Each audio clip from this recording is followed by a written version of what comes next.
আরে ভাই, উনি ওনার কাজ করছেন আর আমরা আমাদের কাজ করছি। এখন আমাদের কাছে প্রাইম সাসপেক্ট হিসেবে যদি কেউ থেকে থাকে সেটা হলো এই অভিষেক। আর স্যার ওই মেয়েটাও, যে অভিষেকের সাথে বার থেকে বেরিয়েছিল। পুরবি, একটা কাজ করো, অভিষেকের কল লিস্টটা ভালো করে চেক করে দেখো। ওর ফোন বন্ধ হওয়ার আগে ও কাউকে ফোন করেছিল বা হয়তো কোনো ফোন এসেছিল। আর যদি ফোন আসে তাহলে ওই নম্বরটা ট্রেস করে ওই মেয়েটার খবর আমরা পেতে পারি। কিন্তু স্যার যদি সালুখে স্যারের কথা সত্যি হয় তো? যদি সত্যি হয় তাহলে আমরা পাগল হয়ে যাব, আর যদি মিথ্যা হয় তাহলে উনি তাহলে স্যার আমি এটা ভাবছি যে উনি এই কথাটা প্রুফ করবেন কিভাবে? আরে শুনলাম যে অনেকগুলো মিটার আর অনেকগুলো লাইট চেয়ে পাঠিয়েছেন ডক্টর সালুখে। ডক্টর সারিকা বলল। কেন কেন স্যার? আই এম শিওর এটা তো উনি ছাড়া আর কেউ বলতেই পারবেন না। ডক্টর সারিকাও না?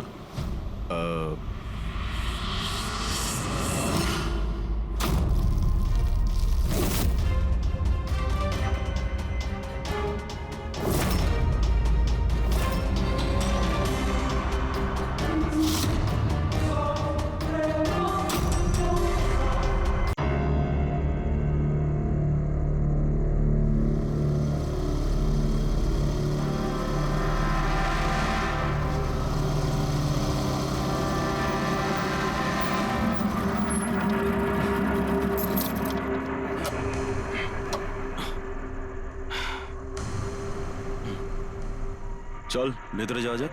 না ভাই, আমি একা ভেতরে যাব না, সবাইকে আসতে দে, তারপর আমি যাব। ভাই ভেতরে স্যার ওয়েট করছে, চল। আরে সেই জন্যই তো একা যেতে চাইছি না, আর এমনিতেও আমাকে একটু বেশিই ভালোবাসেন উনি। না না ভাই, সবাইকে আসতে দে, তারপর আমরা একসঙ্গে ভেতরে যাব। আরে আমারও ভয় আছে, কিন্তু এতটা ভয় পাই না আমি। চল। ভাই বুঝতে পারি না আমরা ওর সঙ্গে কাজ করি কেন। Because he is the genius. উনি একটু রকচটা হলে কি হবে, নিজের কাজে উনি দি বেস্ট, সেটা তুইও ভালো করে জানিস।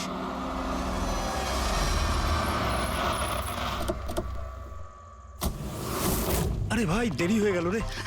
Sorry sorry sorry, sorry late হয়ে গেছে। আচ্ছা সুবোধ স্যার আমাদের সবাইকে ঠিক এই সময় ডাকলো কেন বলতো, আমি ঠিক বুঝতে পারছি না। এক্স্যাক্টলি ইয়ার, এমনই বাকি আর্জেন্ট কাজ পড়লো যে আমাদের সবাইকে এসএমএস করে এখানে ডাকলো। সেটা তো জানি না, কিন্তু স্যার ডেকেছেন, আমাদেরকে যেতেই হবে। আর এমনিতেও স্যার অর্ডার করেছেন, না তো বলতে পারি না ওনাকে। আমার তো ভীষণ ভয় লাগছে, জানি না স্যার কি বলবেন। হ্যালো, এত ভয় পাওয়ার কিছু হয়নি। আমরা কি কিছু করেছি নাকি? আর তাছাড়া আমাদের প্লেটা সুপারহিট ছিল, ওনার তো খুশি হওয়া উচিত। হ্যাঁ, অ্যাকচুয়ালি স্যার আমাদের এখানে পার্টি দেওয়ার জন্য রেখেছেন, তাই না? তোমাদের সাহস কি করে হয় এখানে আসার?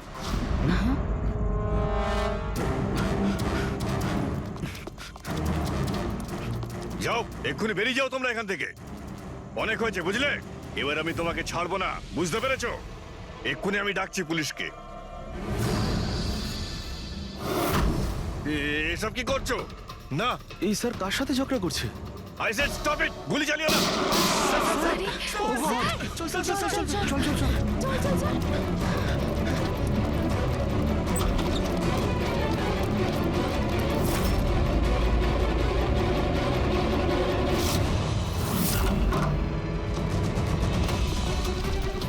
স্যার, ও মাই গড, স্যার ও গড, গুলিটা কে চালালো? খুনি এখানেই আছে।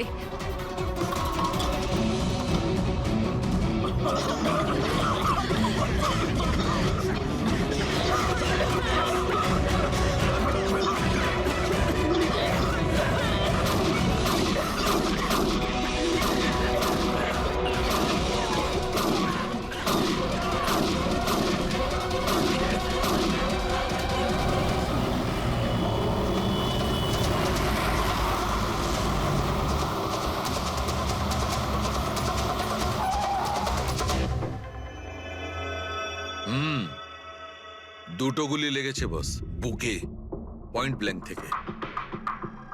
মানে কিলার খুব একটা দূরে ছিল না। এই শেল তো এখানেই আছে, তার মানে এখান থেকে খুনি গুলি চালিয়েছে। হ্যাঁ, এই জন্য হয়তো যে 5 জন নিচে দাঁড়িয়েছিল তারা দেখতে পায়নি, পর্দাও লাগানো ছিল। তোমরা সবাই সুবোধ কুমারকে কিভাবে চেনো? সুবোধ স্যার থিয়েটারের প্লেস ডাইরেক্ট করতেন, আমরা সবাই ওনার সাথেই কাজ করতাম। আমি ওনার অ্যাসিস্ট্যান্ট ডিরেক্টর ছিলাম। আমিও। ম্যাম ওই যে লাইটিং, মানে লাইটের কাজ হয় না? আমি ব্যাক স্টেজ আর কস্টিউম সামলাতাম। আর অলোক, যার পায়ে গুলি লেগেছিল, ও সে? ও আর্ট ডিরেক্টর ছিল। আই ক্যান বিলিভ ইট যে ওর গুলি লেগেছে। ও ও ঠিক হয়ে যাবে তো? হ্যাঁ, উনি ঠিক হয়ে যাবেন। ডক্টর বলছিলেন যে গুলি এপার ওপার হয়ে গেছে, শি উইল বি ফাইন। যখনই অলোকের গুলি লাগলো একদম হুড়োহুড়ি পড়ে গেছিল, লোক এদিক ওদিক ছুটতে শুরু করে। অনেক লোক তো সুবোধার অলোককে মারিয়ে চলে গেছে। আর এই হুড়োহুড়ি ফেলে দিয়েছিল এই স্মোক বোম। Smoke bomb. তাহলে এই ধোঁয়ার সুযোগ নিয়ে খুনি এখান থেকে পালিয়ে যায়। আচ্ছা, তাহলে আপনাদের মধ্যে কেউই খনিকে পালিয়ে যেতে দেখেননি? না, আমরা তো নিজেরাই দৌড়চ্ছিলাম। ইনফ্যাক্ট আমি দৌড়তে গিয়ে পার্থর ওপর পড়ে গেলাম। তোমরা এই সময় এখানে কি করছিলে? তোমাদের কোনো রিহার্সাল ছিল নাকি? না, জানি না। আসলে আমি বলতে চাইছি, স্যার নিজে মেসেজ করে আমাদের এখানে ডেকেছিলেন। আপনার ফোনটা দেখান। উফ, কি হলো? কি গরম লাগছে। আমি এসি অন করে দিচ্ছি। হ্যাঁ, প্লিজ।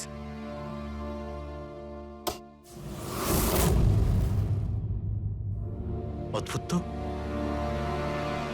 এসিটার আবার কি হলো? পরশু অব্দি তো ঠিক ছিল।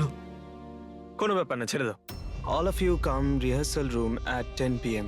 Do not be late. No excuses. তোমাদের স্যার তো বেশ স্ট্রিক্ট ছিলেন। ম্যাম, বেশ না, অনেকটাই স্ট্রিক্ট ছিলেন। তাহলে আপনারা কাজ করতেন কেন ওনার সঙ্গে? উনি যেমনই হন না কেন, হি ওয়াজ এ জিনিয়াস। খুবই সাকসেসফুল ছিলেন। হ্যাঁ, ওনার সাথে যারাই কাজ করেছেন প্রায় আজ পর্যন্ত, তাদের প্রায় সকলেই আজকে জীবনে সেটেল। আপনাদের সুবোধ স্যার তো খুবই সাকসেসফুল আর ট্যালেন্টেড ছিলেন। তাহলে তো ওনাকে অনেকেই হিংসে করতো, মানে আই মিন অনেক শত্রু ছিল। হ্যাঁ, অনেক লোক এমনও ছিল যারা ওনাকে পছন্দ করতো না। না বন্ধু না ফ্যামিলি, তবে মিস্টার সুবোধের অনেক শত্রু ছিল। হতে পারে এদের মধ্যেই কেউ মেরেছে বদলা নেবার জন্য। সেই কারণেই ও আগে থেকে নিজের কাছে বন্দুক রেখেছিল। হ্যাঁ, আর সঙ্গে ওই বোমগুলো। ও জানতো যে ওই 5 জন এখানেই থাকবে, আর এই জন্য পুরো রেডি হয়ে এখানে এসেছিল। Planned murder. আচ্ছা, তোমরা ছাড়া আর কে কে জানতো যে আজ রাতে তোমরা সবাই এখানে আসবে? মানে না, আমার মনে হয় আর কেউ জানতো না। মানে আমাদেরই আসলে উনি এখানে বলেছিলেন মেসেজ করে আসার জন্য। স্যার, আরো একজন লোক ছিলেন যাকে সুবোধবাবু মেসেজ করেছিলেন। তার নাম হলো অভিষেক। অভিষেক? এটা সুবোধবাবুর মোবাইল। মেসেজ লিস্টে অভিষেক বাবুর নাম আছে। ও, এই অভিষেকটা কে? আমাদের টিমের একজন member. But Sunday evening A Subodh sir okay team থেকে বের করে দিয়েছিলেন। কি কাজ কি করতো? স্যার, ও আমার সাথে ব্যাক স্টেজ সামলাতো, প্রপার্টিজ এসব কিছু। তার মানে নাটকে ব্যবহার হয় এমন সব জিনিস ওর হাতেই ছিল। যেমন ওই স্মোক বোম। কিন্তু মেসেজে তো ক্লিয়ারলি লিখেছে অল অফ ইউ। তার মানে ও জানতো যে অভিষেক আর তোমরা সবাই এখানেই থাকবে। কোথায় থাকে এই অভিষেক? কি হয়েছে? আসুন। আপনারা কি জানতে চাইছেন? আপনারা আপনি আসুন অভিষেকের না। ব্যাপারে জিজ্ঞেস করছেন কেন? আসুন।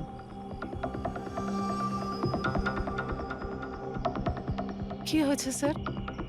আপনারা সবাই এখানে? অভিষেক কাল 4টের সময় বেরিয়েছিল, ও বাড়িতে ফেরেনি। আপনার কি মনে হয় মাসিমা, কোথায় যেতে পারে অভিষেক? হতে পারে ওর কোনো বন্ধুদের সাথে বা গার্লফ্রেন্ডের সাথে কোথাও ঘুরতে গিয়েছে। না না, ওর গার্লফ্রেন্ডের ফোন এসেছিল আমার কাছে। ও তো নিজেই চিন্তিত, ও নিজেই জানতে চাইছিল অভিষেক কোথায়। কিন্তু আপনারা এসব জিজ্ঞেস করছেন কেন? ওর কিছু হয়নি তো?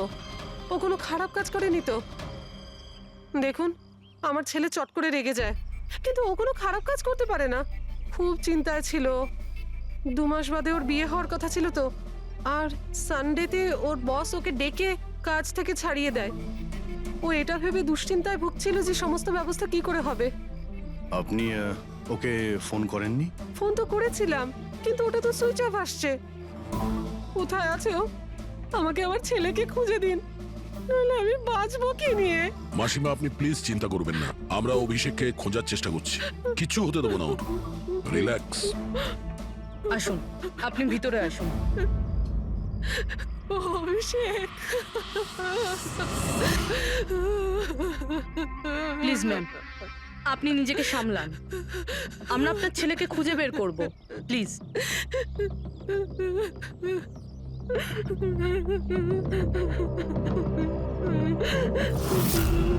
দেখুন, মা তো মাই হয়, কিন্তু সব ক্লুই অভিষেকের দিকে ইশারা করছে। তো ওকে কাল রাত থেকে পাওয়া যাচ্ছে না, তার মধ্যে ওর ফোনও বন্ধ আসছে। একটা কাজ করো, ওর ফোনটাকে ট্রেস করে ওর লাস্ট লোকেশন খুঁজে বের করো, জানতে পারা যাবে ও এখন কোথায় আছে।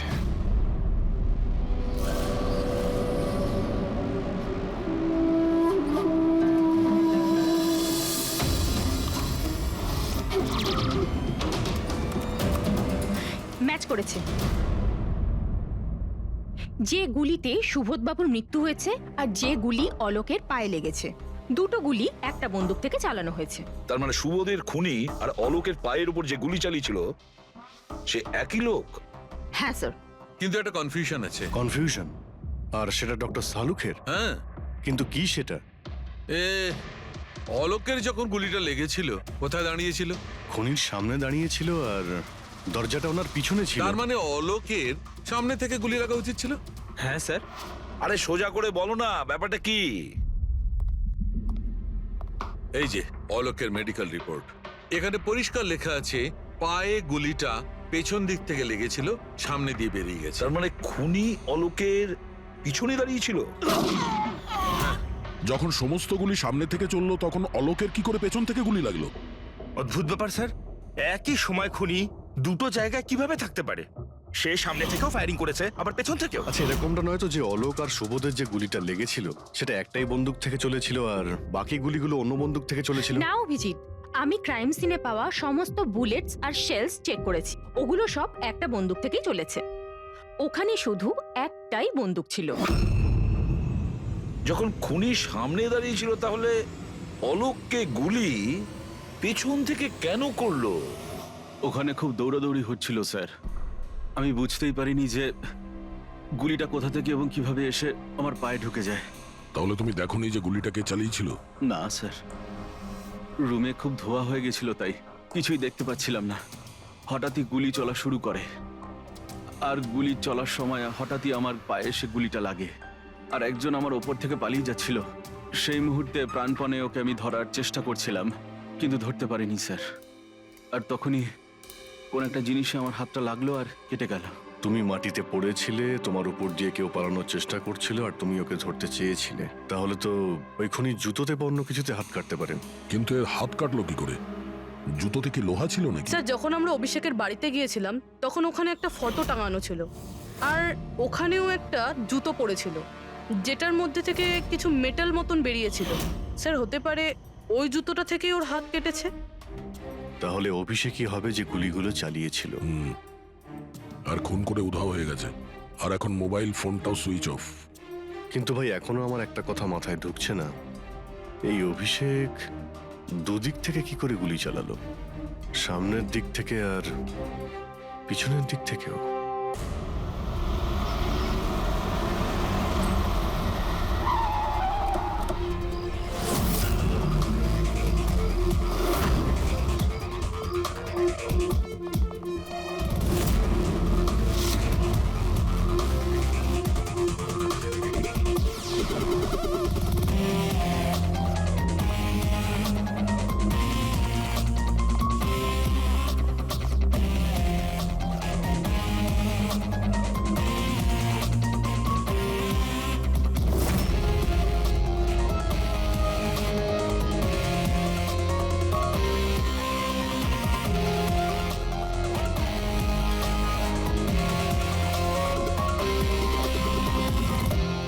খুনি এখানেই ছিল।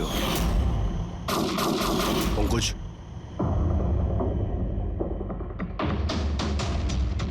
আর ওর গুলি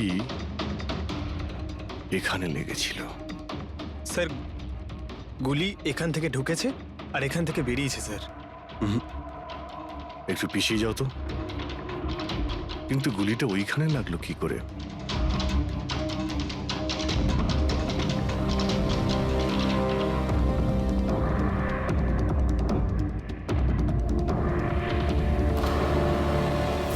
এই ল্যাম্পে ডেন্ট আছে,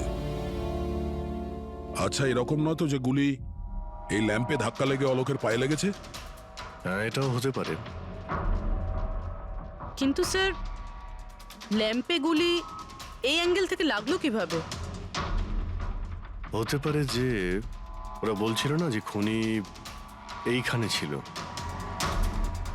যদি এখান থেকেও গুলি চালিয়ে থাকে তো খুনি এখানে দাঁড়িয়েছিল আর এইভাবে গুলি চালিয়েছিল। অভিজিৎ, এই ডেন্টের চিহ্নটা ওপর থেকে নিচের দিকে, যা অ্যাঙ্গেল আছে তাতে মনে হচ্ছে গুলি ওপর দিক থেকে চলেছে। উপর থেকে নিচে? তার মানে খুনি সিলিং এ বসেছিল। স্যার, উপরে গুলির দাগও আছে।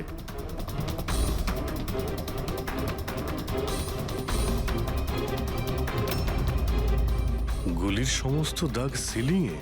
আরে কিন্তু সিলিং এ কেন গুলি করছিল? হয়তো খুনি কাউকে মারতে চায়নি, হয়তো ওখান থেকেও সিলিং এ গুলি চালিয়েছিল, হাওয়াতে ফায়ার করেছিল, মানে ভয় দেখানোর জন্য। আর তার মধ্যে থেকে একটা গুলি সিলিং থেকে ছিটকে গিয়ে এখানে এই ল্যাম্পে লাগে, আর ল্যাম্প থেকে অলোকের পায়ে পেছন থেকে লাগে। হ্যালো, ওকে, গ্রেট, থ্যাঙ্কস। স্যার, অভিষেকের লাস্ট লোকেশন ট্রেস হয়ে গিয়েছে। ওর ফোন সুইচ অফ হয়ে যাওয়ার আগে কান্দিবালিতে ছিল, পিঙ্ক শুজ বারে। এই লোকটা আসে এখানে? হ্যাঁ স্যার, এ তো কাল এসেছিল এখানে। এমনি তো মাঝে সাঝে এখানে আসা যাওয়া এই করে। লোকটা একা আসে না ওর সঙ্গে কেউ আসে? একলাই ছিল। স্যার, আপনারা যদি কোথাও ওকে পান আমাকে নিশ্চয়ই জানাবেন। কেন, কি হয়েছে? আরে স্যার, কাল ও তো বিলের টাকা না মিটিয়েই পালিয়ে গেছে। ও বলল কি আমি বাথরুম থেকে আসছি, তারপর আর ফিরেই আসেনি, পালিয়ে গেছে ওখান থেকে। আমার তো নিজের পকেট থেকে চোকাতে হয়েছে স্যার। আরে তাহলে তুমি ওর পিছনে কেন যাওনি ওকে ধরার জন্য? গিয়েছিলাম তো স্যার, কিন্তু ও তো সেখানে ছিলই না। ও পিছনে দরজাটা দিয়ে পালিয়ে গেছিল, লুকিয়ে, চোরেদের মতো। যদিও এমনিতে এরকম ও করতো না। কটার সময় বেরিয়েছিল এখান থেকে? প্রায় ধরুন রাত্রি 8টা, 8:15 হবে। সময় তো অনেকটাই ছিল ওর কাছে, রিহার্সাল হলে গিয়ে সুবোধ বাবুকে মারার জন্য। বাথরুমটা কোন দিকে? ওই তো স্যার।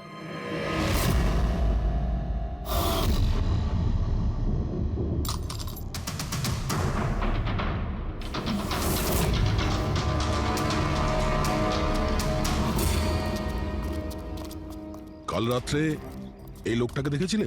আরে ও হাঁটতে হাঁটতে বেরিয়েছিল এখান থেকে। ভেবেছিলাম অন্য দিনের মতন আমাদেরই কোনো অটোতে যাবে হয়তো, কিন্তু তারপরও একটা মেয়েকে পেয়ে যায়। এইরকম দেখতে ছিল? এটাই।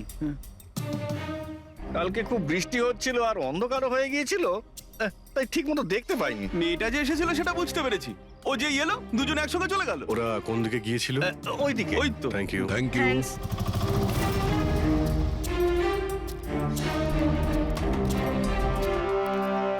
স্যার, এই জুতো, এইরকম জুতো তো অভিষেক পরতো। এই,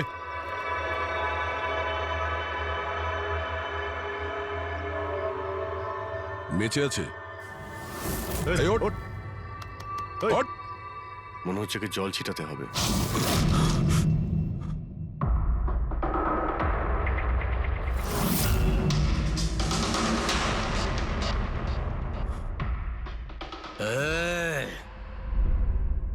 কারা তোমরা? আমাকে এখানে কেন নিয়ে এসেছো? আমার জুতো কোথায় গেল রে? শুশ শুশ। আমরা কে, তুমি এখানে কি করে এলে, তোমার জুতো কোথায়, এগুলো পরে। আগে এটা বলো, তোমার শার্টে সুবোধের রক্ত কি করে এলো? সুবোধ স্যারের রক্ত? হুম।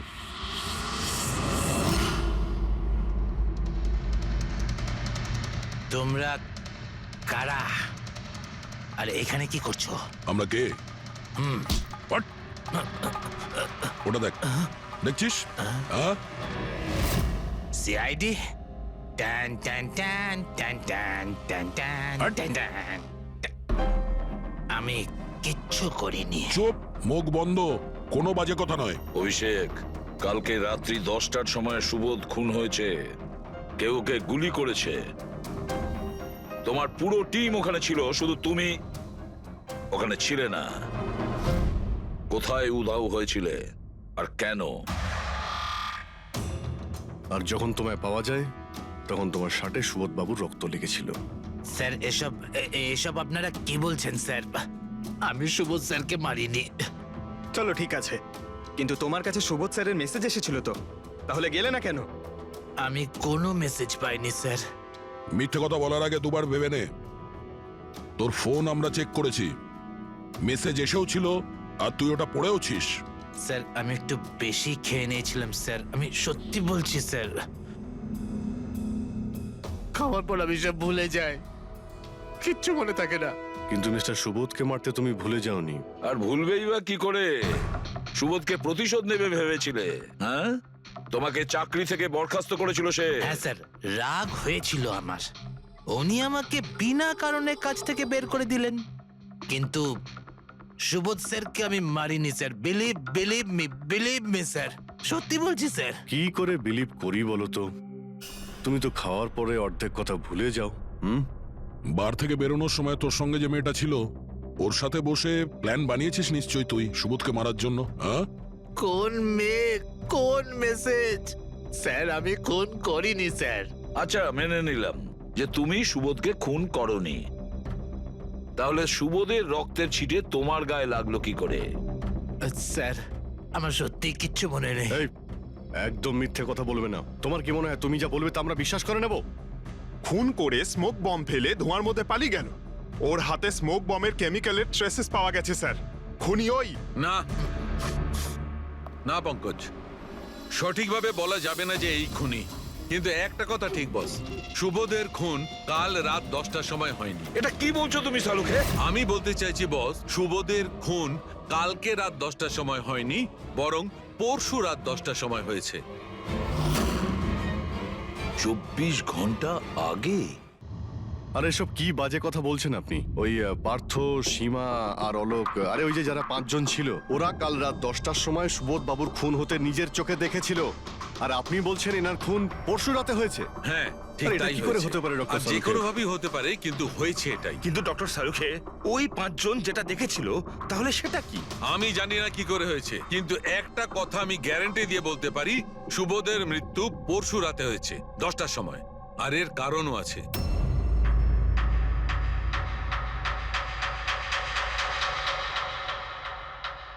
ডক্টর সারিকা, এটা কি? ট্র্যাশ নোয়ার। ট্র্যাশ নোয়ার মানে? পঙ্কজ, মৃত্যুর সময় যদি কোনো ব্যক্তির চোখ খোলা থাকে তাহলে তার চোখের পিউপিলসের নিচে একটা ব্রাউন কালারের লেয়ার তৈরি হয়।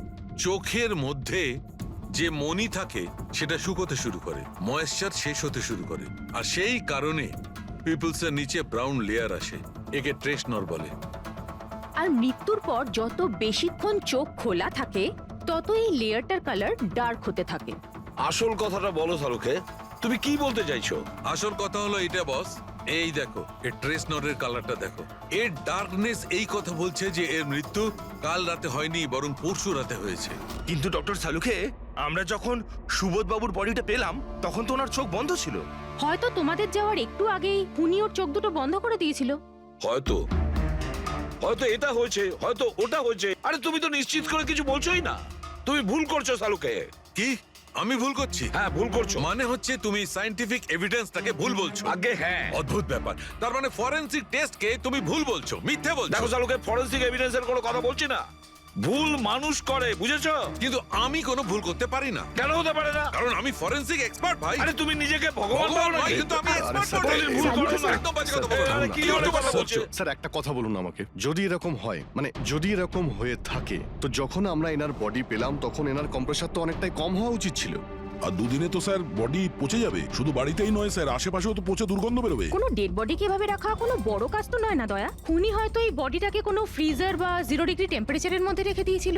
দেখো দেখো, কি হয়েছিল কি হতে পারতো সেটা আমি জানি না, আমি শুধু একটা কথাই জানি, যেটা আমি বারবার বলছি, যে এর মৃত্যু কাল রাতে হয়নি, বরং পরশু রাতে হয়েছিল রাত 10টার সময়। কিন্তু কালকে রাত্রি 10টার সময় 5 জন লোক নিজেদের চোখে দেখেছে ও যখন মারা যাচ্ছিল, বুঝেছো? আমার এই 5টা লোকের চোখের উপর কোনো ভরসা নেই, আমার শুধুমাত্র এই চোখের উপর ভরসা আছে। আর তুমি জানো লাশ কখনো মিথ্যে কথা বলে না। তাহলে ডক্টর ওই 5 জন, ওই 5 আই উইটনেস যা দেখেছিল সেটা কি ছিল? স্যার দয়া করে আপনি কিন্তু এটা বলবেন না যে ওটা হলোগ্রাম ছিল বা কোনো 3D ইলিউশন ছিল, এটা কিন্তু বলবেন না দেখো প্লিজ। বস, 3D ছিল, হলোগ্রাম ছিল, যা কিছু থাকতে পারে, আই ডোন্ট কেয়ার। আমি শুধু একটা কথা জানি, ওটা সুবোধ ছিল না, কারণ সুবোধ আগেই মারা গেছিল। এখন বলছে সুবোধও ছিল না। আগে হ্যাঁ, ও সুবোধ ছিল না। আর এই কথাটা আমি জোর দিয়ে বলছি, যদি কেউ আমার কথাকে মিথ্যে প্রমাণ করে আমি সঙ্গে সঙ্গে এই চাকরি ছেড়ে দেবো।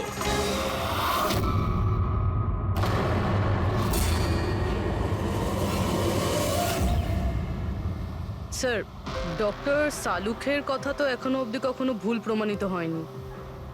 কি জানি এইবার, স্যার এইবার উনি সত্যি সত্যি রিজাইন না করে দেয়। কিছু বলা যাচ্ছে না। আমরা একসঙ্গে এত কেস সলভ করেছি, কিন্তু কখনো ডক্টর সালুখাকে এত উত্তেজিত খুব কম দেখেছি।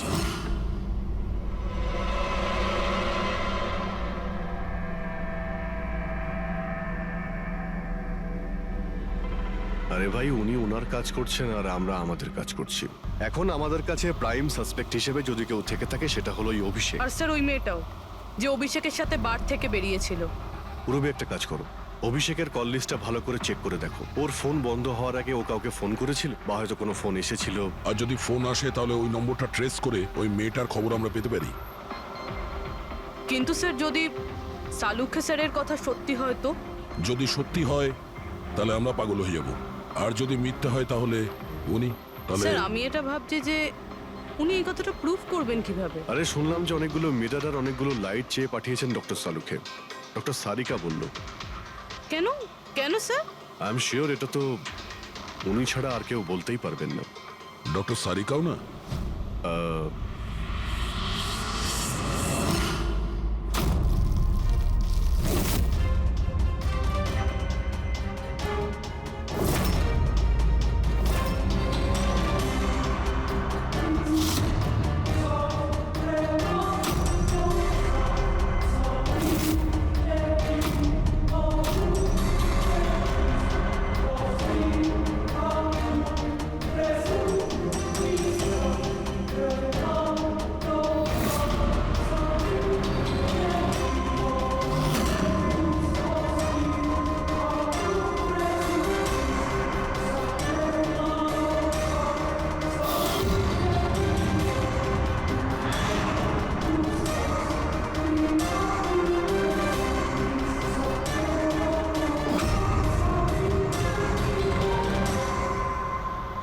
স্যার অভিষেকের ফোন সুইচ অফ হওয়ার আগে এই পিসিও থেকে ওর কাছে ফোন এসেছিল, আর ওই 45 সেকেন্ড মতন কথা হয়েছিল কারোর সাথে।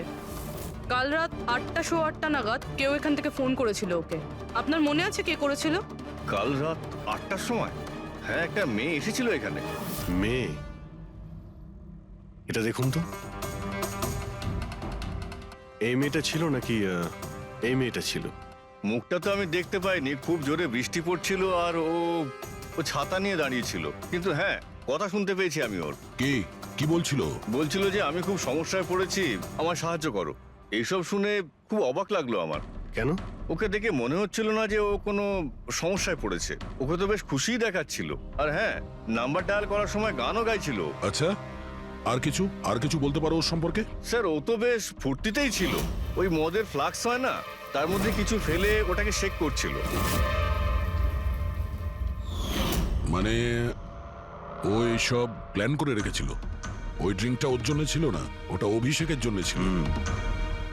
ও ফোন করে অভিষেককে ফাঁসিয়ে এখানে ডেকেছিল, আর ওই ড্রিঙ্ক ওকে খাইয়ে দিয়েছিল, আর তার মধ্যে কিছু নেশার জিনিস বা ওই ধরনের কিছু মেশানো ছিল। আর স্যার মনে হয় অভিষেক ওই মেয়েটাকে চিনতো, এই জন্য ওই মেয়েটার হাত থেকে ড্রিঙ্ক নিয়েও নিয়েছিল, আর তারপর খেয়ে অজ্ঞান হয়ে যায়। আর তারপরও অভিষেকের কাপড়ে সুবোধের রক্ত লাগিয়ে দিয়েছিল। সেই জন্যই অভিষেকের কিছু মনে নেই, কারণ নতুন নেশায় বুঁদ হয়েছিল। মানে ডক্টর সালুকে ঠিকই বলছিল, অভিষেককে ফাঁসানো হচ্ছে, খুনি তো অন্য কেউ। কি হলো সালুকে, তোমার কি হয়েছে? হ্যাঁ দেখো, এ কি তোমার কাজের নমুনা? চেহারাটা কি করেছে? ডক্টর সালুকে, ডক্টর সারিকা বলছেন যে আপনি নাকি এক ফোঁটাও জল খাননি। ডক্টর সালুকে, আপনি যদি এইভাবে কাজ করতে থাকেন তাহলে আপনি অসুস্থ হয়ে পড়বেন। তাছাড়া আবার কি বাচ্চাদের মতন জেদ করছে? কোনো ভূত ঢুকেছে এর শরীরে?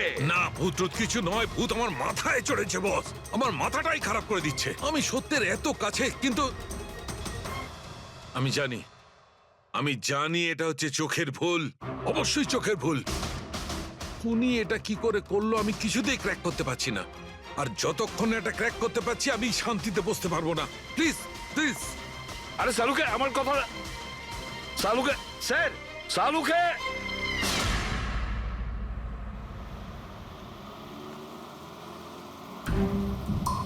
যদি ডক্টর সালুখের কথা ঠিক হয় তাহলে সেই রাতে যা যা হয়েছিল এখানে সবটাই ভুল ছিল আর ওদের ভুল দেখানো হয়েছিল। শুধুমাত্র ওই গুলি আর ওই স্মোক বোম ছাড়া ওগুলো ইউজ হয়েছিল, না হলে রুমে ধোয়া হতো না, না অলোকের পায়ে গুলি লাগতো।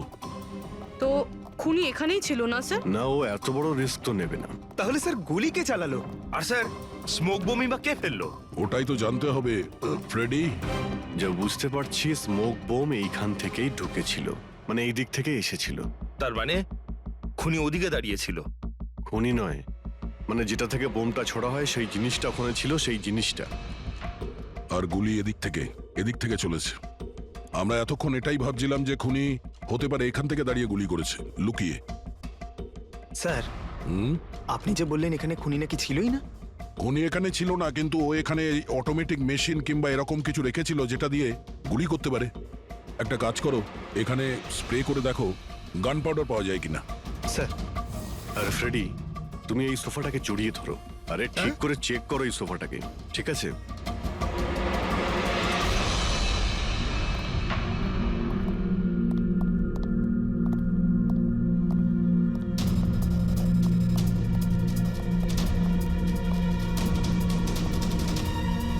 এখানকার এসি কাজ করছে না। আরে পঙ্কজ বলছিল এখানে প্রচন্ড গরম লাগছে। কি গরম লাগছে? আমি এসি অন করে দিচ্ছি। এসিটার আবার কি হলো? পরশু অব্দি তো ঠিক ছিল। কিন্তু এই আই উইটনেসটা বলছিল যে দুদিন আগে এই এসিটা তো ঠিক ছিল, হঠাৎ কি করে খারাপ হয়ে গেল?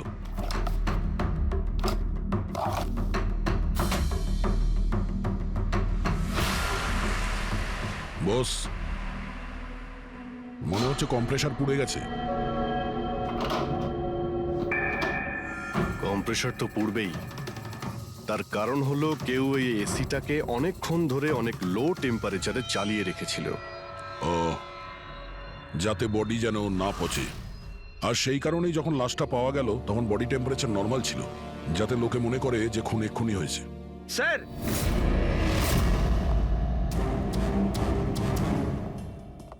হ্যাঁ ফ্রেডি? স্যার মনে হচ্ছে এই সোফাটার গায়ে কিছু লেগেছিল, কেউ জোর করে টেনেছিল, কিন্তু এই ছোট্ট টুকরোটা সোফাতেই ছিল। হতে পারে এটা সেই মেশিনেরই টুকরো হবে যাকে স্মোক বোম বলা হচ্ছে। হতে পারে। এটা সোফার কোনো কিছু হতে পারে না। স্যার, কাবার্ডে গান পাউডারের ট্রেস রয়েছে। ও কোনো অটোমেটিক ফায়ারিং মেশিন ফিট করেছিল ভেতরে।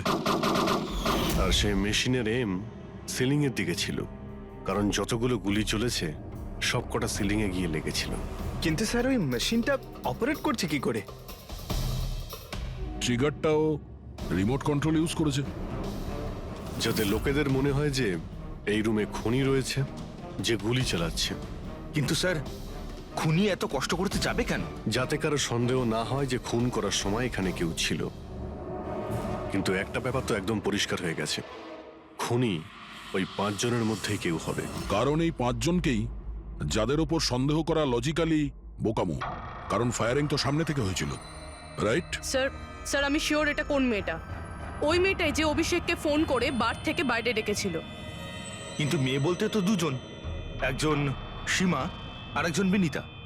তাহলে দুজনের কেউ একজন হবে হয়তো। যেই করে থাক খুব ভালো প্ল্যানিং করেছিল সে। প্রথমে সুবোধকে খুন করে, তারপরে ওনাকে অন্য রুমে নিয়ে যায় আর সেখানে এসি চালিয়ে রেখে দেয়। আর এখানে এই রুমে মেশিন টেশিন লাগিয়ে নাটকের জন্য তৈরি করে। আর এসবের মধ্যে অভিষেককে ফাঁসিয়ে দিয়েছে, ওর শার্টে সুবোধবাবুর রক্ত লাগিয়ে দিয়েছে। তারপরে এসি রুম থেকে ওর লাশটাকে নিয়ে এসে এখানে এই রুমে রেখে দিয়েছিল যাতে ওর বডির টেম্পারেচার নর্মাল হয়ে যায়। আর তারপর সুবোধবাবুর মোবাইল থেকে সবাইকে SMS করে দিয়েছিল। আর তারপর অপেক্ষা করে মজা শুরু হওয়ার। স্যার আমরা সবার মোবাইল লোকেশন চেক করেছি, সেদিন এখানে কেউই ছিল না, সবাই অন্য জায়গায় ছিল। খুনি খুব স্মার্ট পুরবি, যে এত বড় একটা প্ল্যান করেছিল তার কাছে এই লোকেশন ফেক করা এমন কোনো কঠিন কাজ নয়। ওকে স্যার, ঠিক আছে, সবকিছু মানছি। অভিষেককে এতে ফাঁসানো হয়েছিল, এই স্মোক বম্ব, বুলেটস মেশিন দিয়ে চালানো হয়েছিল। কিন্তু এখনো স্যার একটা জিনিস মাথার মধ্যে কিছুতেই ঢুকছে না। কি? ওরা 5 জন আমাদের বলেছিল যে সুবোধের সঙ্গে কেউ ঝগড়া করছিল, কিন্তু সুবোধ তো আগেই মারা গেছিল। তাহলে ওরা 5 জন দেখলোটা কি? পঙ্কজ, আমি বলছি এটা কি ছিল। ডক্টর সালুখে, আপনি জানতে পেরে গেছেন? হ্যাঁ, জানতে পেরেছি। কি জানলেন? আরে একটু অপেক্ষা করো ভাই, একটা কাজ করো, ওই 5 জন উইটনেসকে এখানে ডেকে নাও তাড়াতাড়ি, এক্ষুনি। আরে কিন্তু কারণটা আগে তো বলুন। টাইম ওয়েস্ট করো না, আমার কাছে অনেক কাজ আছে। তাড়াতাড়ি ওদের 5 জনকে ডাকো, কুইক কুইক ডাকো। কি ব্যাপার, ডক্টর সালুকে যেন ঘোড়ায় লাগাম লাগিয়ে এসেছে। লটারি লেগেছে। হ্যাঁ? স্যার এসব হচ্ছেটা কি? আর আমাদের আপনারা এখানে কেন ডেকে পাঠিয়েছেন? তোমাদের সবার কাছে আমাদের একটা জরুরি প্রশ্ন আছে, এই জন্য। কি? আচ্ছা, তোমরা জোর দিয়ে বলতে পারো যে তোমরা সবাই সুবোধকে খুন হতে দেখেছিলে? হ্যাঁ স্যার, আর এই কথাটা তো আপনাকে আগেও বলেছি। আরে সরি, এটা আমার মিস্টেক। আচ্ছা, তোমাদের জন্য একটা প্রশ্নের উত্তর সহজ করে দিচ্ছি। আচ্ছা, তোমরা কি সবাই ওই সুবোধকেই খুন হতে দেখেছিলে? হ্যাঁ স্যার, আমরা সবাই তো সেখানেই ছিলাম, আমরা সুবোধ স্যারকেই দেখেছিলাম। স্যার ইউ মিন উনি সুবোধ স্যার ছিলেন না অন্য কেউ ছিলেন? ওনার duplicate or something? No way, এটা হতে পারে নাকি? আমরা কি সুবোধ স্যারকে চিনি না নাকি? এক্স্যাক্টলি স্যার, আমরা এতটাও বোকা নই। আমি সেটা কখন বললাম তোমাদের যে তোমরা সবাই বোকা? আমি কিন্তু কিছু বলিনি। যা বলেছে এ বলেছে।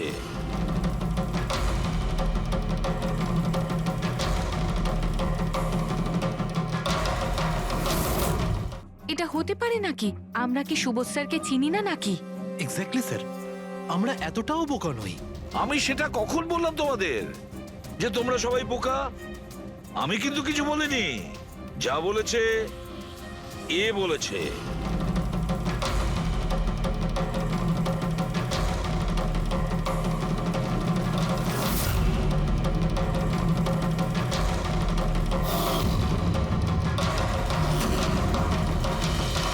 এসব আবার কি?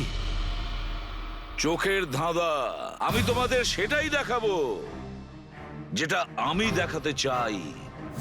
সেটা এরকমই ধোঁয়াশা ছিল। সেদিন রাত্রে সুবোধ যখন খুন হয়, তোমাদের চোখ ভুল দেখেছিল।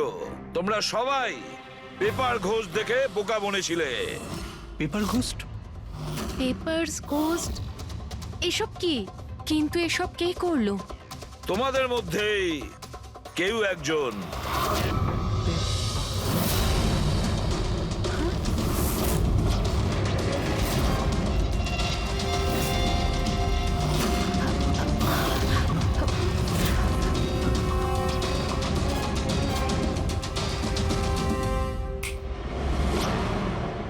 এসব কি স্যার?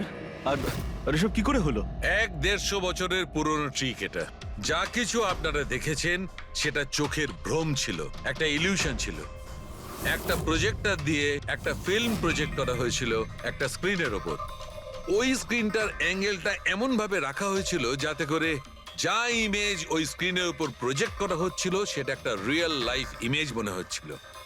এরকমই সেই দিন হয়েছিল। ওইখানে আছে প্রজেক্টর।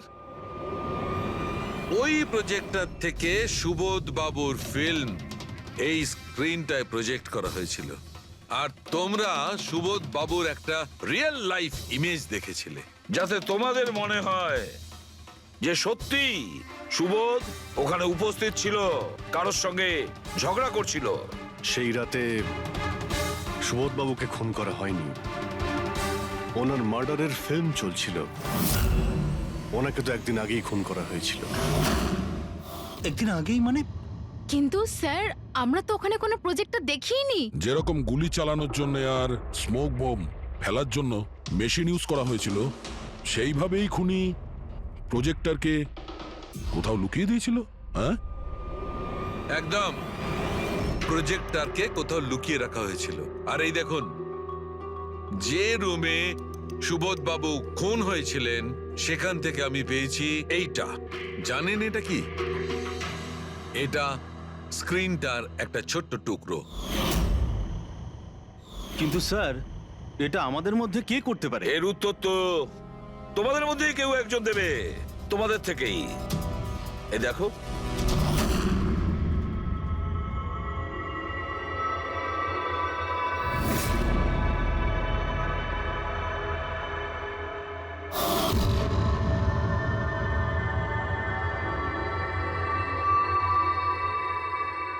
স্যার, এদের সবার তো ভয়ে মুখ শুকিয়ে গেছে। হ্যাঁ পুরবি, শুধু দুজন ছাড়া। অলোক আর বিনীতা। আরে তোমরা তো খুব সাহসী। স্যার এরা তো ভয়ই পেল না। আপনারা এগুলো কি বলছেন? আর আমরা এসব করবোই বা কেন? আমি বুঝতে পারছি না এসব কি হচ্ছে। তুমি যদি বুঝতে না পারো তাহলে কে বুঝবে? তুমি হলে একজন art director, visual effect, projection, lights, এসব ব্যাপারে তোমার তো খুব ভালো নলেজ আছে, তাই না? হ্যাঁ, আর এই প্ল্যানে তোমার সঙ্গে ছিল তোমার পার্টনার বিনীতা। না না, এসব কি বলছেন? আমরা এসব কিছু করিনি। আপনারা আমাদের জোর করে ফাঁসাতে চাইছেন। আর হ্যাঁ, নলেজ আছে তো কি হয়েছে? আমরা খুনি হয়ে গেলাম? ভালো বলছেন তো। এসব ফালতু নাটক করবেন না আপনারা। আমার দেরি হয়ে যাচ্ছে। তোমাদের যদি ইচ্ছা করে ফালতু কথা শোনার, তাহলে এখানে থেকে যাও। চলুন, সরুন। আমরাও এখানে সরাতেই এসছি সমাজের নোংরা। সুবোধ স্যার একটা নতুন প্রজেক্ট পেয়েছিল আমেরিকাতে। আমি ভীষণই খুশি ছিলাম যে আমরা সবাই প্রথমবার ইন্টারন্যাশনাল প্রজেক্টে কাজ করার সুযোগ পেয়েছি। ওনার সাথে আমাকে নিয়ে যাওয়া তো দূরের কথা, সুবোধ স্যার আমাকে নিয়ে মজা করেছিলেন। বলেছিলেন যে আমি জঘন্য আর্ট ডিরেক্টর, আমার ইন্টারন্যাশনাল প্রজেক্টে কাজ করার যোগ্যতা নেই, লো বাজেটের যেসব কাজ হয় তাতে কাজ করার উপযোগী। উনি চাইছিলেন না যে আমি এই প্রজেক্টে অংশগ্রহণ করি। ওনার পাগলামো সহ্য করলাম, ওনার সন্দেহ করা সবকিছুই সহ্য করে গেলাম, কিন্তু তার বদলে উনি আমাকে অপমান করলেন। তাই আমি তখনই সিদ্ধান্ত নিয়ে ফেলি যে ওনাকে বুঝিয়ে দিই যে আমি কি করতে পারি। সেই কারণে বিনীতার সঙ্গে মিলে সুবোধকে মারার প্ল্যান করেছিলে? আচ্ছা, এই সুবোধ বাবুর রেকর্ডিং তোমরা কোথা থেকে পেয়েছিলে? ওই রেকর্ডিং অ্যাকচুয়ালি আমরাই করেছিলাম। কিছুদিন আগে সুবোধ স্যারকে রিকোয়েস্ট করেছিলাম যে আমাকে একটা সিন রিহার্স করে দেখিয়ে দিন। স্যার অ্যাক্টিং করলেন আর ও রেকর্ড করলো। আর খুন কবে করেছিলে? 2 দিন আগেই আমি ওনাকে আমার বাড়িতে নিমন্ত্রণ জানিয়েছিলাম ড্রিঙ্কসের জন্য। আমি ওনার ড্রিঙ্কটা ওনার শার্টেই ফেলে দিই, তাই ওনাকে অন্য একটা শার্ট দিয়ে পরার জন্য। ঠিক ওরকমই শার্ট যেই শার্টে তুমি ওনার রেকর্ডিং করেছিলে, আর তারপরে ওনার খুন করে দিলে। পুরো তামাশা শেষ হয়ে যাবার পরে তুমি রুমে ঢুকে ওই মেশিনটা বের করে আনলে। আর ওই বেচারা অভিষেককে ফাঁসিয়ে দিল।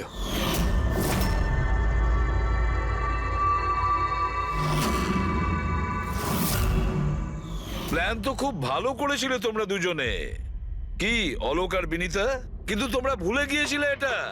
আমাদের যে ফরেন্সিক এক্সপার্ট আছেন না, ডক্টর সালুখে, ওনাকে কেউ আজ পর্যন্ত চোখে তুলে দিতে পারেননি, তোমার পেপার ঘোষ পর্যন্ত। আর এবার জেলের গড়াদের পেছনে বসে ভাবতে থাকো যে আর কোনো নতুন প্ল্যান করা যায় কিনা। নিয়ে যাও এদের দুজনকে। চলো।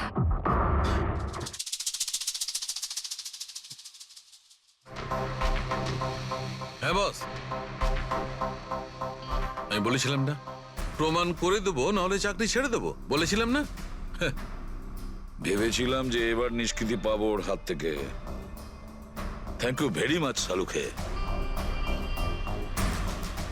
থ্যাংক। দেখো আবার রেজিগনেশন লিখতে যেও না, পরের বারে দেখবো। হ্যাঁ, কিন্তু অদ্ভুত লোক বটে।